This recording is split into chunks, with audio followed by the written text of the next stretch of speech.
So it's no secret to any West Ham fan that the club has been absolutely woeful at signing strikers over the last 10, 15, probably even 20 years. I think the last striker to have scored 15 goals, 15 Premier League goals in one season was Marlon Harewood.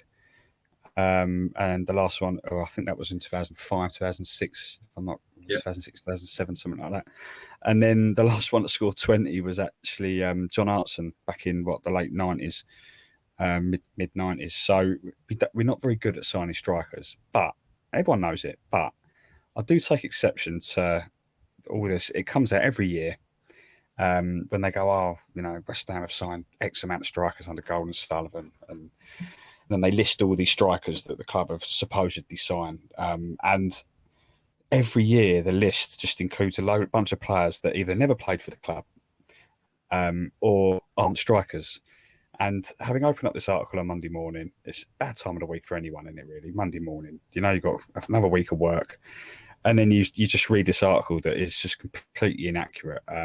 The thing that got me first off, Reece, was the fact that they said that Nikola Vlasic is West Ham's 50th striker signing since Gold & Sullivan bought the club. Well, I mean, he's not a striker for a start.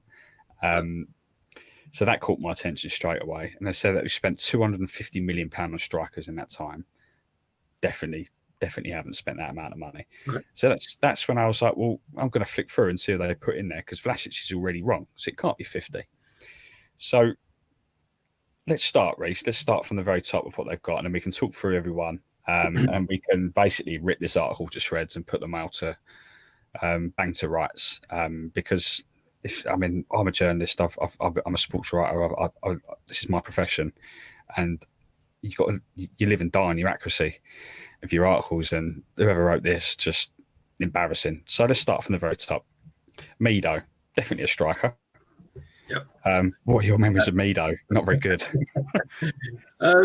It's weird with him because, he was sort of average at Spurs, and he was at Borough as well. And then when we signed him, I think his debut was away. I think it was at Burnley, the same day as Benny McCarthy obviously had come up, and then we had a home game midweek, and I remember him coming on, and he chased a couple of balls down, and then all of a sudden, I think it would have been the Centenary Lower, not Trevor Brooklyn Lower, we were all singing Mido at him, but he was woeful, mate.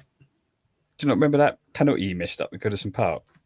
Oh yeah, the 2-2 draw, wasn't it? Yeah, straight to keeper, cost us the game. That woeful, cost us £2.5 million, 0 goals.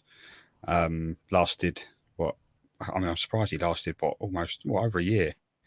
And the man have given him an impact rating of 1 out of 10, which fair enough, bang on. Next up, Benny McCarthy. I remember with Benny McCarthy, we literally tried signing him for 5 years, and then Gold & Sullivan rocked up, and we'd finally signed him. We thought, finally, we've got this former Porto striker, Champions League winner, and he just turned up overweight and rubbish, didn't he? Yeah. Again, he showed glimpses again on his debut. I think he had half a chance. I think, if I remember right, he went round the keeper and it got booted off the line. But when you see him in the flesh, did he look heavy? I'm not one to talk, but it was. I don't know whether he was brought in just to maybe try and see if he can get a couple of goals at the start, but he was so far off the pace. Do you know what I mean? And those first two, because this is actually in order of them signing under Gold & Sullivan. Right. So the first two didn't really. It should have been like a sign that actually, no, this is probably not going to go very well under Gold & Sullivan, is it? But the next one was Freddie Picquion, who showed glimpses, scored 11 goals for us, signing for $1 million under Avram Grant. I think as soon as Avram Grant rocked up the club, you kind of half expected us to sign Picquion, and we ended up doing that. But he wasn't too bad, was he? No, he was with Avram at Pompey, and then I thought it was a good addition. I think I'm pretty sure he scored a couple of goals early doors, and then he was sort of in and out the side, and he was there even in the Championship. Again, he was a good target man. He scored. I remember we beat Spurs, didn't he? And he scored the only goal in that game. I think that was to get us our first win of the season back in that September. So, I wouldn't class him as a disaster by any means, but I thought he'd done all right for us, but again, someone probably coming to the end of their career, a bit of a payday. But Avram liked him, and it could have probably gone a bit better, but he wasn't all that bad, I didn't think. No, I thought he was all right. Next up, Pablo Barrera. Never been a striker. I don't even know what he's doing on there. And they've said in the article that his backers will say he was not an out-and-out striker and was better as a winger. The 0 goal says it all. The reason why people say that is because he wasn't the striker, he was a winger. That's why we signed him. He never played up front for us. I mean, he was terrible. I'll give him that. But he has no place on this list. So that's now 49 strikers. Yeah. Because he shouldn't be there. £4 million, 0 goals. Lasted 2 years at the club, weirdly, but not very good. Victor Robina. Now, this is a questionable one for me, Reece, because I looked at his record, and he played about half of his games as a second or shadow striker, and the rest were as a left winger. And I don't think he was signed as a striker, was he? He was signed as a winger, but he ended up playing a little bit up front. And I'm not too sure whether we should be including him on this list. No, I thought he was more of a wide player. I think he was signed a bit like Barrera to probably play supporting forwards, but no way in any shape or form was he a striker. He done pretty well. He chipped in with a few good goals. Man United Cup game at home, beaten 4-0. He played, but he was another player. He would get on a score sheet, but he never had the build of a striker. He was pacey. He liked to get to the byline, trickery. So, yeah, I wouldn't have him on the list, mate. No, he's off the list. That's 48 strikers now. Demba Ba. And I look back at that Demba Ba signing and just think, if only we'd have stayed up. I mean, he had dodgy knees, didn't he? But still, if you look at the Premier League career he had after he played for us, like if we'd have stayed up, it'd have been blinding for us. 7 goals, only cost us 680 grand, according to this article. 7 goals in 12 games, I think it was, and almost kept us up. Yeah, he was. It was the old. I remember, I didn't really know much about him, and then you're hearing, he's got really bad knees. Is he going to pass a medical and all that sort of stuff? But when he come in, I thought with his goals, I thought he would keep us up. It could have gone right down to the wire in the end on that last game, but obviously it didn't. But it's a shame we didn't keep him. And to be fair, he ended up having quite an half-decent career in the Prem, didn't he? So certainly one I'd put near the top of ones that have been signed. And I mean, just give it he was an actual striker, so he's got a place on this list. Yeah. The next striker to arrive was Robbie Keane, on loan from Spurs. 2 goals. Back end of his career when he was finished by the time he rocked up at Upton Park, wasn't he? Yeah, I mean, he showed glimpses of, I always did rate him as a very, very good player. And I remember we were close to buying him when he first went to, I think it was, he signed for Inter Milan or something like that back in the 90s. And I think we were sniffing around him then. But yeah, he come in, didn't he? I think, and I remember him having a couple of chances that he missed, and you could tell the crowd were getting on his back because he was obviously still at Spurs. But yeah, at the time, I mean, obviously he was a good player to see play for us, but nowhere near his normal level. Next on the list, Sam Baldock. No real opinion of him. 5 goals. He was a striker, so he definitely deserves to be on the list. Arrived in August 2011 to 2.7 mil. One of Sam Allardyce's first signings. 5 goals wasn't the best, but he scored a couple of goals in the playoff semis, I believe. I seem to remember against Cardiff.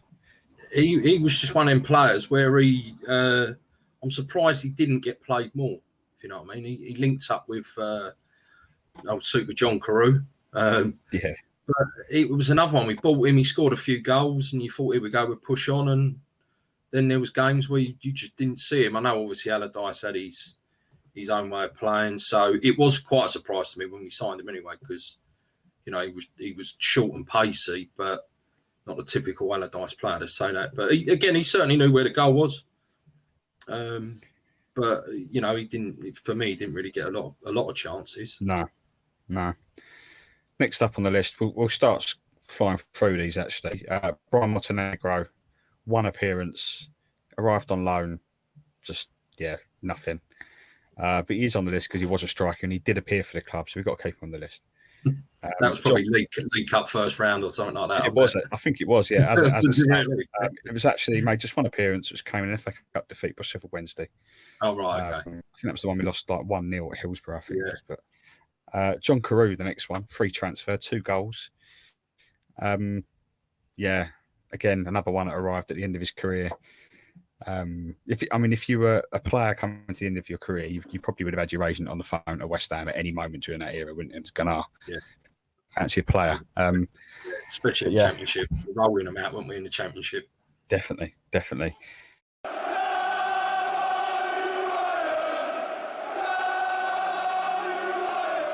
Support for the We Are West Ham podcast is brought to you by Manscaped, who are the men's below-the-waist champions of the world. Manscaped offer precision-engineered tools for your family jewels, and they just launched their 4th-generation trimmer, the Lawnmower 4.0, all across Europe. Yep, you can join 2 million men worldwide who trust Manscaped, who we've teamed up with to bring you 20% off and free worldwide shipping with the promo code WeAreWestHam. That's all one word, We Are West Ham at manscaped.com. Imagine shaving with a sleek, well-designed and optimized trimmer that makes shaving time your favorite time, just like watching West Ham is your favorite time of the week. We're lucky enough to be one of the first to try the new 4.0, and it's fair to say we're blown away by its performance. It's a next-level product that really will change the way you approach your grooming routine. James, trimmers, shaving, keeping yourself nice and tidy down there. Any funny or embarrassing stories?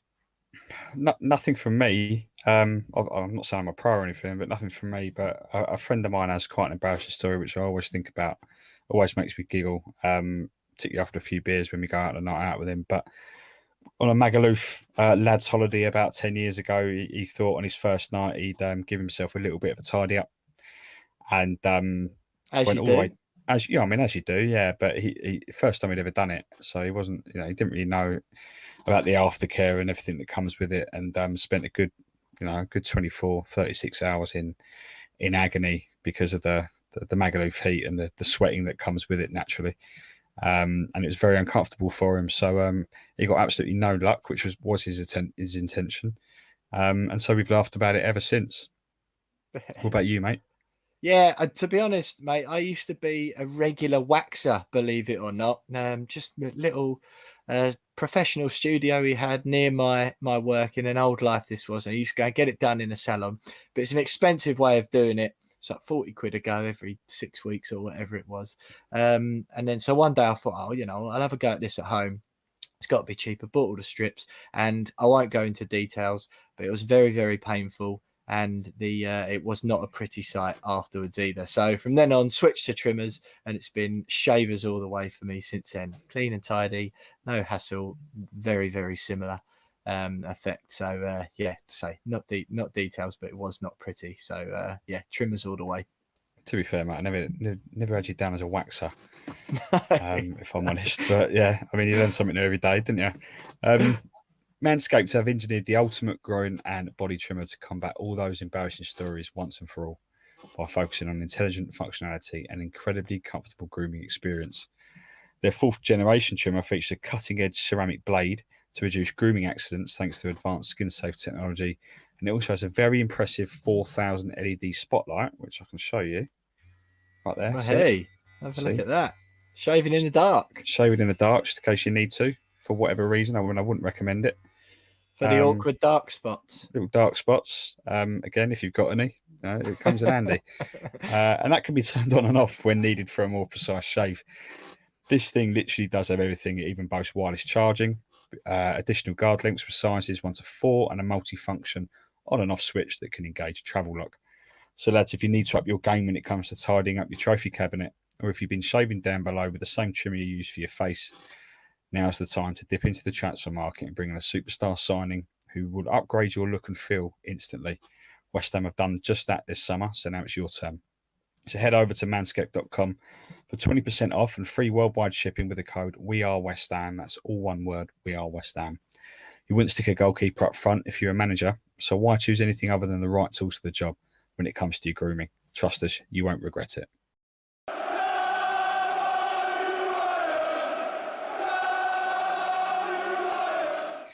Next up was Nicky Maynard, and it was Nicky Maynard that scored the 1 or 2 goals in those playoff semi-finals. Yeah, you're right. Actually, yeah, he did, in the second leg he did. Yeah, 4 goals for us, 1.7 mil. It was a January signing. It was when we were going for promotion, and Allardyce just spent a load of money in that January, didn't it, to try and a load of money in the Championship standards, to be fair. Yeah. Just to bring in a load of players, and he was one of them.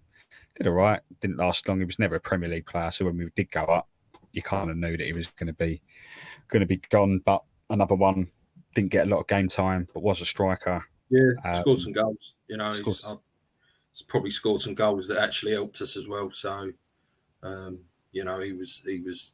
You're right. He's level. That was to get us out of the league. I think if we didn't go up, maybe he might have hung about. But yeah, it's a shame. The next one, this is the one that really, really annoyed me out of everything, and it's because they've got the whole name wrong. So they put here Joe Dixon, and I thought, who on earth's Joe Dixon? The player we actually signed was Terry Dixon. Now, when we did sign him, and I know a lot of that, he kind of did sign under the radar a little bit, but we got him from Tottenham as a young player, and there was a lot of my Tottenham mates at the time were like, "No, this kid's got a lot of promise. I'm a little bit annoyed we let him go, but he's got a bit of a knee problem. He had a serious knee injury while he was at Spurs, and he just never recovered from it, and that was it." But this article says that it was Joe Dixon that we signed. He's a Man United academy product. And he was only at the club for 2 months. I mean, it wasn't Joe Dixon, it was Terry Dixon. Doesn't sound like a footballer, admittedly, Terry Dixon. But I mean, like, he's not on the list because, yeah, okay, he was a striker, but he never played for the club. So we'll take him off. The next one, and for me, this one of the best, is Ricardo Vazquez, absolute hero of a man. Yeah. Everyone knows why. Got the winner in the playoff final. Showed off his abs. Can't get enough of those abs, if I'm honest. Yeah. 19 goals for us. I mean, we stopped starting the Premier League, but when we signed him in that January in the Championship, he almost single-handedly got us up, didn't he? Yeah, I never really. Again, you hear of players that have had a bit of a, you know, he was at Barnsley. We got him from. Was it Barnsley? And you know, it was Barnsley. Yeah, he just absolutely just fit in straight away. Knew where the net was. You know, and yeah, to get the winner, he did, like, in the playoff final. He's again, it's a shame he never got a big chance in the Prem. But I think the way that Allardyce was playing again, he probably didn't fit in if how he wanted his style to be. No. And I'm taking him off the list, Reece, because he played 61 games for us in all competitions, and only 7 of those he was as a striker. Really? Yeah. And he still scored 19 goals. So class player, but for me, not a striker. So he's off the list, mate. I know a lot of people might disagree with that, but you know, if you're only playing 7 of your 61 games as a striker, you can't really be called a striker. So we'll move on swiftly. The next one is Andy Carroll. I mean, everyone knows about Andy Carroll. One of the hardest players to play against, I'm sure, for any defender in the Premier League on his day. Just injuries absolutely ruined him. I love the man. I thought he was brilliant at the football club. 34 goals, should have been a hell of a lot more. So yeah, definitely a striker. Should have been a hell of a lot more than that, to be fair. But the next one, Wellington Paulista. Remember much of him? No, that was that a January loan in, wasn't it? I think. Was it a loan, January? January loan. Didn't play a single game. Because he arrived, according to this article, he arrived at the same time as Joe Cole and Marouane Chamakh. I mean, there's your competition right there. He was never getting in the team, was he? Yeah, kind of came in the January on loan, left in June, and no one had really heard of him before, during, or after. Kind of faded into the wilderness. But Chamakh also arrived that January, 0 goals. And I remember Shamak purely because when Jack Sullivan was on Twitter apologising to everyone that we'd signed him, you kind of knew it wasn't going to work out then, didn't you? Yeah, straight away. Yeah, he looked half decent in an Arsenal side who were, they were extremely good then. But yeah, another one you just thought, oh, come on, why have we signed you? Do you know what I mean? Yeah, I wouldn't have him I mean, I suppose he was a striker, but I wouldn't have him anywhere near the list, to be honest. Well, I put him in there because he did play games. Yeah, he's a striker. Yeah, I mean, and he was a striker. So I mean, you can look at him and go, yeah, he's a flop of a striker, really. But the next one, I've taken him straight off the list because he never played for the club, was Sean Mcguire. Actually doing pretty well for Preston at the moment. But arrived in for an undisclosed transfer fee in January 2013 and left January 2015. Not a single sniff of the first team. So, yeah, he's a striker, but you can't put him on that list. No. Madibo Mega. Just one of the weirdest strikers I've ever seen play for West Ham, if I'm honest. Scored one or two very important goals, namely that one at White Hart Lane in the League Cup. But rubbish. Do you not think? A funny player. You're right. I think he was another one of them. He'd score some goals where you sort of think, how the hell have you done that? But his general play, I thought he was quite poor, to be honest. But he will be remembered for the Spurs goal. So, you probably have a lot of people listening to this going, no, Spurs goal, that's it. He can be put in a bracket with like half decent players. So, yeah, maybe. I mean, he stays on the list because he was a striker. Yeah. The next one, I mean, barely played for us. I think he played 4. Yeah, he did play 4 games. Mladen Petric. He get a hamstring injury like after 4 games and kind of just faded into the wilderness, and we let him go. I think we paid him off in the end. But 4 months later, he left the club. Really? I remember him playing. A couple of games, but I think at the time, Big Sam was probably just taking a punt on a lot of them, if they were available. Yeah. He was a free transfer. He was a free agent after leaving Fulham, and even at Fulham, he'd only scored 5 in 23. So I mean, he wasn't really ripping up trees anywhere. No. The next one for me is a legend of the club, Carlton Cole. Arrived under GSB for his second spell. So he only scored 8 goals under GSB. But by then he was already on his way to becoming a bit of a club legend. So he definitely deserves to be on there. And I love Carlton Cole. Like, just absolute hero. Janai Gordon, Reece. How much do you know about Janai Gordon? Again, he probably saw him in a League Cup game warming up, and that's about it. Did he even play? No, he didn't play. His only involvement with the senior squad was as an unused substitute in that 5-0 thrashing of Forest in the cup. In the FA Cup. Yes, he didn't even get off the bench for that one. No. So he's off the list. You can't really include it. I remember when we signed him, and he was signing from Peterborough, I think it was. Yeah, Peterborough. And everyone was saying, "Oh, what a player he is!" Like, West Ham have got a little young player there. Just never happened. Marco Borriello arrived with a little bit of pedigree. Yeah, I thought when we signed them, a couple of Italians, they brought a little bit of steel to the side, didn't they? But he always seemed quite animated if we scored and things like that. So, I think he knew. But again, I mean, that's just typical us, wasn't it? I think we were struggling and all then. Obviously, Carroll must have been injured, and to bring a fella in like that, but he didn't score, did he? He didn't score. 0 goals. I think he played like 10 games maybe for us. But yeah, he was another one that had injury problems. So, yeah, rubbish. Another one, but he stays on the list because he did play. I'm gonna swift through them, but I'm gonna start picking out the ones that I'm really contesting. And the next on the list is Maro Zarate. Free transfer, but he only played 9 of his 29 games as a second or shadow striker, so not even an out-and-out striker. And the rest of his games was either out on the wing or attacking midfield. They've got him in here as being a striker. I don't remember him ever being a striker. He barely played as a striker.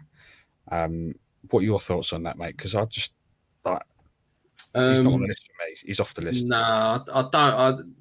It's a weird one with him. I never actually overly rated him.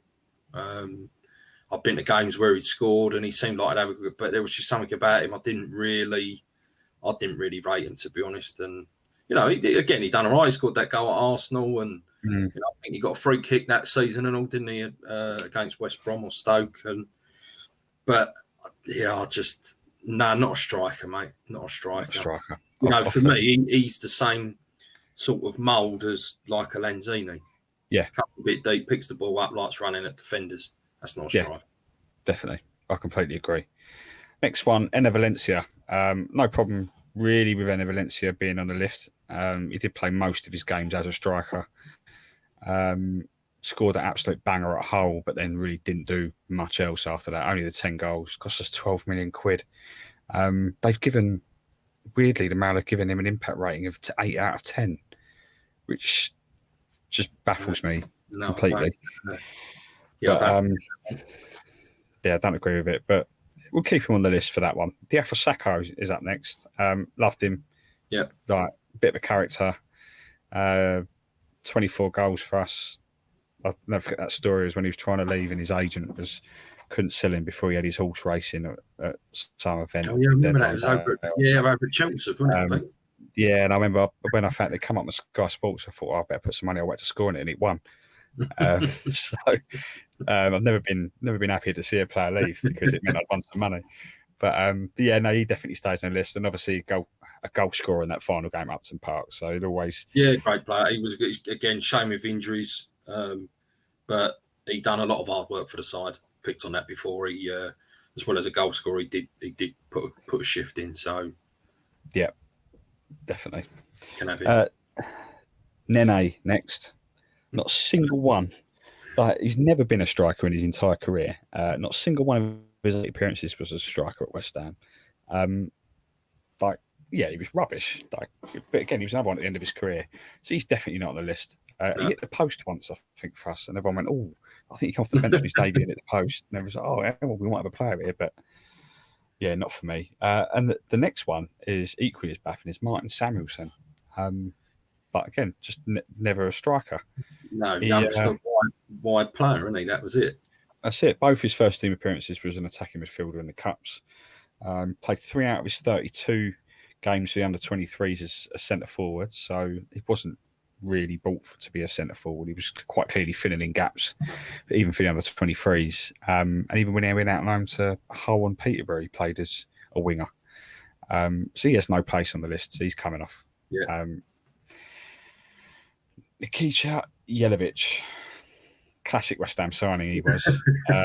2 goals, played a very, very bit part role in that final season at Upton Park. He stays on the list because he was a striker, but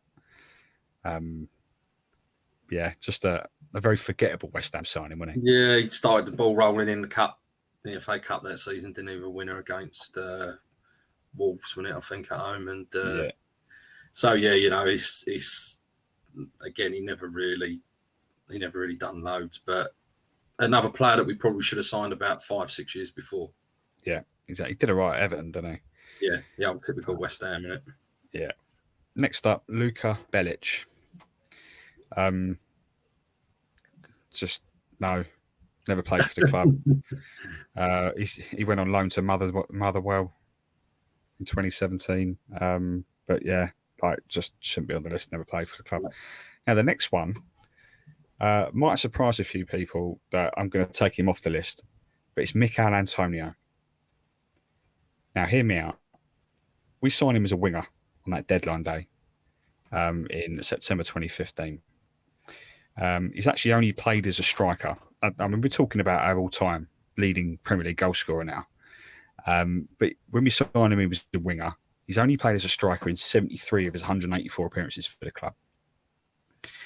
He'd made 32 appearances as a winger and a right-back before making his first appearance as a striker in October 2016. And wasn't consistently used as a striker until November 2019. So that was 3 years after he arrived, was he then turned into an actual striker. So for me, he's coming off the list.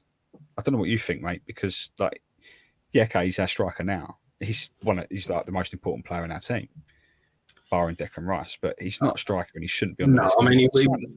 Yeah, you're right. He wasn't bought as a striker, mate, was he? So, I think you'll always have that. He's sort of the amount of goals he scored for us chucked in, and they'll go, yeah, look, it's striker, that. But I'd like to know how many goals he's actually scored playing centre forward.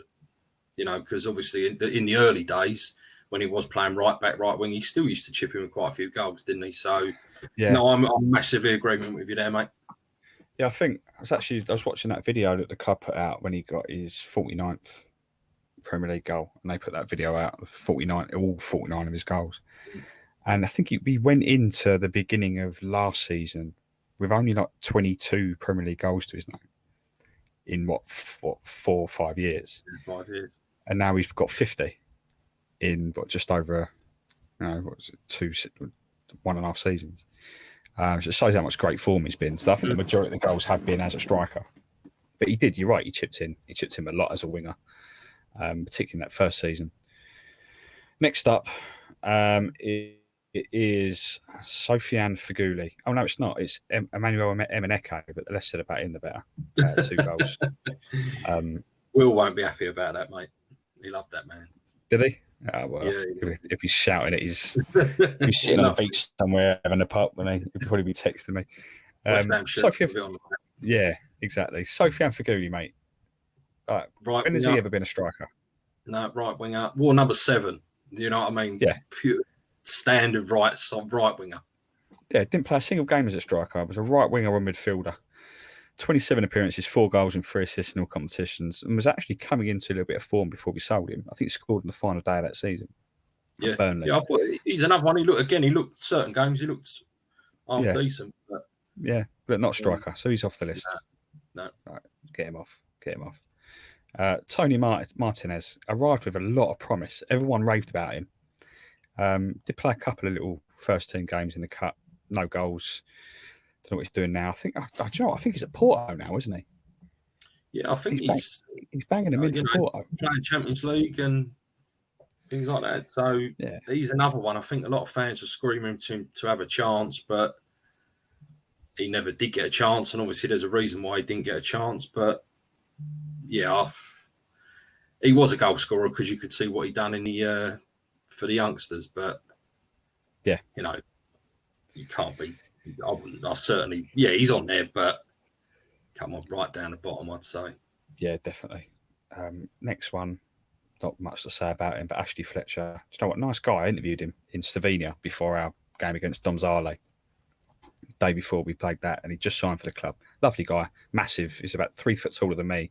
I'm 10 years older than him. Like madness, but yeah, really nice guy, but just struggled, didn't he? And he struggled everywhere he's been since, I think, as well. He scored a few goals at Borough, I think, but 1 goal for us at Old Trafford, obviously where we signed him from, so he would have loved that. But he stays on the list, but underwhelming. Simone Zaza, probably one of the worst we've had. He's obviously on the list, but woeful. He's in with the Meadows and the Benny McCarthy's for me, mate. Yeah, rubbish. They're probably the top 3, aren't they, I'd say. Yeah, up there with Jonathan Cleary. He's the next one on the list. Yeah, I mean, if I remember rightly, the game we beat Spurs right at the end of the season, I think, did he start or did he come on? And give him his due, he ran about. I know that's not the thing of what we're talking about here, but... To be fair, I'd run about if I got a game for West Ham. Yeah, no, but you know what I mean? And I think, he again, it just didn't work out for him, did it? I see his name pop up now and again. I think he's in Spain. Yeah, I think so. Yeah. So you hear him scoring a couple of goals, but no, another one that just never got anywhere near working out, really. No, but he stays on the list. The next one, Andriy Yarmolenko. Now, he's coming off the list for me. I know some people might disagree. We got him for 20 million quid a year after we could have signed him for free. We wouldn't pay his wages. Only 14 of his 50 games for the club were played as a striker. Most he played as a right winger or attacking midfielder. So for me, I mean, he scored 12 goals, but for me, he comes off the list because he wasn't signed as a striker. Played very few of his games as a striker. What are your thoughts, mate? Because I wouldn't have him down. No, same as the you know, the same as the Zarates, the Abinas, players like that. Even when they beat, I remember he played against us the last Saturday game at Upton Park. He didn't play centre forward that day. I think he scored a couple, but I think he played right hand side that day. Yeah. Next one that I, again, probably people might give me a little bit of stick for taking off, but Marko Arnautovic. Signed him as a winger. Yeah. He only played as a striker 7 times in 145 games for Stoke City, so we basically bought him as a winger. Yeah. Okay, Moyes turned him into a striker, and he turned into an absolute beast for us until he threw a strop and asked to leave for a lot of money. But he's not, for me, we didn't sign him as a striker. So you can't go, he was a striker signing for Golden Sullivan. So he comes off the list for me. Yeah, totally agree, mate. Another one that was right-handed sided, you know, special talent.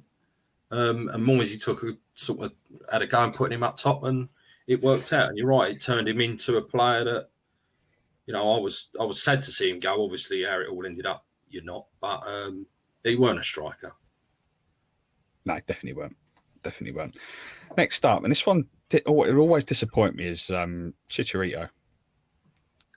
So much buzz when we signed him. He still scored 17 goals, to be fair. Just so much buzz when we signed him. Thought, finally, we've got that world-class striker that we've been craving for years. And he was very stop-start. There's times when he'd start on the bench, didn't really get a game. I don't think he got on well with Pellegrini, but then obviously David Moyes rocked up at the end of his West Ham career, and obviously they didn't really get on for their time at United. So yeah, disappointing, because the feeling was that he'd absolutely smash it at West Ham, but he did at times, scored some very important goals. But he's definitely on the list for me because he was a striker. So, what are your thoughts on him? He was a tidy little player. You know, he weren't the biggest of players, and when you see sort of players like him play for your club instead of when they're playing against you, you can see why he played at the top level. Yeah. You know, I remember a couple of games where I think we come back from losing positions, and he was always there with like a little flick header or something to get a goal or keep a save for the rebound. So yeah, it was another one. It's a shit. When we first signed him, I was like, here we go. You know, we're really going to be pushing on. And unfortunately, it didn't work out in the end. But yeah, good little player. Scored some good goals for us. His replacement, Jordan Hugill. Less said about him, the better. Not very good. Bless him. I think he's now at West Brom. But he's been literally at every club that it seems to be down there in sort of the Premier League or the top of the Championship. He's played for Norwich, Borough, now West Brom since leaving the club. So yeah, he's on the list. Him and his bubbles are on the list, but he's not. He's not one to be remembered. The other one, Oladapo Efalayan, obviously got a goal on his debut last year in the Cup. He'll stay on the list because he's a striker. A little bit strange that we sent him out on loan. Everyone thought he'd do well. Sent him out on loan and then ended up selling him to Bolton in the summer. So he's now gone, but he stays on the list because he has played and scored one goal. I think he's got the best goals to game ratio out of all of these strikers, to be fair. Yarmolenko. Now, if you can explain to me why Yarmolenko is on this list, Reece, like I'd love it, because is it the Ukrainian Yarmolenko that they've probably been watching over the summer, haven't they, and thought, oh yeah, look, here he goes, he's a striker, but he's not. Again, number 7.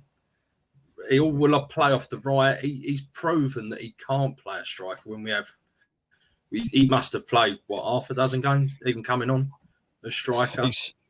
He's played 7 games as a striker for West Ham, all of them off the bench to help fill a gap. Yeah, so he's not on the list, and it's just shameful that people actually have thought, put Yarmolenko on the list of strikers that West Ham have signed over the years, even though he's never been a striker, and he's probably one of the most well-known players on this list as well. So yeah, shameful addition. Next one is Jarrod Bowen. Some might disagree. 9 of his 56 games so far for the club have been as a striker, most of which came last season while Antonio was injured, by the way. So they played a little bit there for Hull. Didn't sign him as a striker, though, which is why I've taken him off the list. Yeah, I don't. I don't. Again, things you read about him before we signed him, and that I don't really think he was ever put in that bracket of being a striker. No. His dad was involved in a team that I follow in non-league, Merthyr Tydfil, and he used to score goals for fun as a striker. But when they were spoke about, like it was always classed as a wide player. Yeah, it's almost like an inside forward. So not a striker, but an inside forward. Yeah, I mean, if you're a striker, you wouldn't be putting in the donkey work he has to do to defend and stuff like that. You wouldn't be going back over the halfway line. Exactly. And the last one on their list, and we've already touched on it, is Nikola Vlasic. Played 108 games for CSKA Moscow, just 2 of them as a striker. So obviously, like we've definitely not signed him to be a striker. I mean, Moyes might have different ideas if you look at what he's done to Arnautovic, for example, but you can't look at Vlasic as a signing and go, oh, yeah, well, he's a striker. So he's not West Ham's 50th striker under GSB. So that's the list of strikers, Reece. We've pulled out a lot out of that. And at the end of the Mail's article, they say, right, so that's 50 strikers. Hang on, there's more here, by the way. There's definitely more. Seb Haller, we haven't touched Seb Haller. Do we need to? Striker, lamppost. I don't know what you. Lucas Perez, another striker. Good finisher, very good finisher. Yeah, superb. Masak Jew, youth player, never played for the club. He's off the list, by the way. Albion Ayeti, rubbish. I think they're the last ones. Yeah, they're the last ones. So, I mean, you see, I've easily forgotten all of those, but so at the end they go, right, that's 305 goals from 50 players, £258 million on strikers, price per goal 846 grand. So it's a terrible record. Now, if you remove all the players that aren't strikers, are actually midfielders, or have never played for the club, or are just youth players, then you actually have 32 strikers signed under Gold Sullivan and Brady at a cost of 136.2 million. And they scored a combined 170 goals. The price per goal is still 800 grand. So the maths doesn't really change. No. But the trouble is 32 strikers under Gold Sullivan doesn't really make people want to click, does it? Whereas a big splash 50. Yeah. Let's pack it out. Let's pack it out with poor old youth players with dodgy knees and midfielders that have never been strikers. And I mean, they might as well have thrown Kurt Zouma in there for a laugh. He scored 8 goals last year. Craig Dawson banged in a few. Let's put him in there. Bring back Ian Pearce from back in the day, mate. Ian Pearce, yeah. Right. I mean, David James played up front for City, and we've signed him as well. So stick David James in the list. Why not? So yeah, like it's just a strange article for me. Got me really angry on Monday morning. Doesn't take away the fact that we're still absolutely, completely and utterly rubbish at signing strikers. That's probably why David Moyes didn't buy one in the summer. But yeah, like if you actually look at it, I think it puts a bit of it puts a bit of unwanted pressure on like that Vlasic. Yeah. You know, we know he's not a striker, but you know, some fans might expect him to come in and if he has a couple of chances early and misses them, you know, you've got to be given time, and he's not a striker, so you got to, you know, Antonio was always like that. He always showed elements of being a centre forward for me. Yeah. And now he's proven myself a lot. You know, he's proven that he's definitely what he's worth now. But you know, he shouldn't be. You know, you could see it if he scores, it'd be 50th striker scores West Ham's goal, blah blah blah, wouldn't it? You know, you don't want all that. Yeah, and he could be playing at centre half and he'd get a goal and they'd still call it a striker's goal, wouldn't they? But yeah, no, it's just like, I mean, if you, as I said, the record of signing strikers has been woeful under Gold Sullivan and Brady. But you know, if you're going to have a pop at the club, at least do it properly. At least be factual about it. Don't get players' names wrong. Don't put midfielders in there. Yeah, it just annoys me a little bit. I don't know why it annoys me as well. I mean, there's probably people listening going, Jay, like, shut up, mate. But yeah. When I thought you were going for it, mate, I thought, blimey, this is going to be a, you know, I know, especially when you said there's a little thread about it, I thought, wowzers, he's going for it. The trouble is, though, Reece, I got so angry about it. Well, I suppose not angry, just a little bit irate about the whole thing. That I started mucking up the thread. I forgot to add tweets to the thread. And then I went back to it and I thought, oh no, like people are going to read that tweet about Martin Samuelsen and think, what on earth is he talking about? Because there was no context to it. So yeah, it sounds like me and the Mad had a nightmare Monday morning.